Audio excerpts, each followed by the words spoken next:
നല്ല മടിയുള്ള ദിവസങ്ങളിൽ അല്ലെങ്കിൽ ചോറിൻ്റെ കൂടെ കറികളൊന്നും ഇല്ല എന്നാണെങ്കിൽ ഈ ഒരു കറി ഉണ്ടാക്കി നോക്കൂ. മുളക് കൂട്ടാനാണ്, നല്ല അടിപൊളി കറിയാണ്, വളരെ സിമ്പിളാണ് ഉണ്ടാക്കാൻ വേണ്ടിയിട്ട്, ഭയങ്കര ടേസ്റ്റും ആട്ടോ. ഈ ഒരു കറി മാത്രം മതി. അതിനായിട്ട് നമുക്ക് പച്ചമുളക് ഇതുപോലെ ഞെട്ടിയോട് കൂടിയിട്ട് നടുവ് എന്ന് കീറി കൊടുക്കുക. അതിനുശേഷം കുറച്ച് ഉപ്പ് തേച്ചിട്ട് നന്നായിട്ടൊന്ന് മസാല പുരട്ടിയെടുക്കുക. കുറച്ച് മാത്രം ഉപ്പ് തേച്ച് കൊടുത്താൽ മതി കേട്ടോ. എല്ലാം ഒന്ന് നടുവ് എന്ന് കീറി കൊടുക്കണം. ഇനി നമുക്ക് പാനിൽ വെളിച്ചെണ്ണ ഒഴിച്ച് കൊടുക്കുക. കുറച്ച് ഉലുവ, കടുക്, ചെറിയ ഉള്ളി, വെളുത്തുള്ളി എല്ലാം ഒന്നുകൊണ്ട് വഴറ്റിയെടുക്കുക. കുറച്ച് കറിവേപ്പിലയും കൂടി ചേർത്തോളൂ. ഇനി ഇതിലോട്ട് നമ്മൾ നേരത്തെ മാരിനേറ്റ് ചെയ്ത് വെച്ചിട്ടുള്ള പച്ചമുളക് ചേർത്ത് കൊടുക്കുക. അത് നന്നായിട്ട് കുക്കാവട്ടെ, നല്ലോണം മൂത്ത് വരണം ചെറിയ ഉള്ളിയും വെളുത്തുള്ളിയൊക്കെ കേട്ടോ. ഇനി നമുക്ക് ഒരു കപ്പ് തൈരും കുറച്ച് ഉപ്പും കൂടി ചേർത്തിട്ട് വേറൊരു ബൗളിൽ നന്നായിട്ട് മിക്സ് ചെയ്തെടുക്കാം. അപ്പോൾ നമ്മുടെ പച്ചമുളകും അതെല്ലാം നന്നായിട്ടൊന്ന് മൂത്ത് വന്നിട്ടുണ്ട്. അതിലോട്ട് മുളക് പൊടി, മഞ്ഞൾപ്പൊടി കുറച്ച് മാത്രം മതി. മുളക് പൊടി നല്ല കളർ വേണമെങ്കിൽ കുറച്ചുകൂടി മുളക് പൊടി ചേർക്കൂ.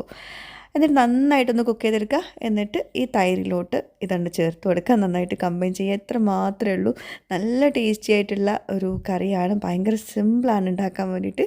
നല്ല ചൂട് ചോറിൻ്റെ കൂടെ ഈ ഒരു കറി മാത്രം മതി. ഇതിലെ മുളക് കഴിക്കാൻ ഭയങ്കര ടേസ്റ്റാട്ടോ. പിന്നെ കറിക്ക് നല്ലൊരു കളർ കിട്ടാൻ വേണ്ടിയിട്ട് കുറച്ചുകൂടെ മുളക് പൊടി ചേർക്കട്ടെ. ഞാൻ 1/4 ടീസ്പൂൺ മാത്രമേ മുളക് പൊടി ചേർത്തുള്ളൂ. നമ്മുടെ പച്ചമുളക് കുറച്ച് എരിവുള്ളതാണ്.